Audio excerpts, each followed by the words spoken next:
It was early December, and a mother stood in her tiny kitchen, counting coins from an old jar.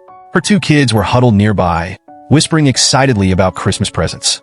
She managed to scrape together just enough to get a small tree, but buying any extra gifts felt impossible this year. The kids had noticed the jar, of course, and one evening after dinner, her teenage son pulled her aside. "Mom, me and Sis, we're okay without presents. We just want you to stop worrying so much," he said, his face determined. She smiled, ruffled his hair, and said she'd find a way. But the words only added weight to her heart. How could her kids be the ones comforting her? It was supposed to be the other way around. The next day, she was working her shift at the local bakery when she noticed a man eyeing the pastries but leaving empty-handed, looking almost embarrassed. Feeling a tug of empathy, she wrapped up some bread and muffins at the end of the day and handed them to him outside. He was hesitant, but after a moment, he took them with a quiet "thank you."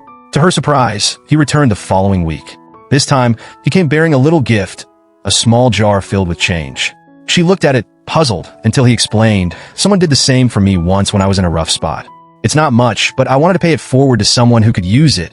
She tried to refuse, but he insisted with a soft, knowing look.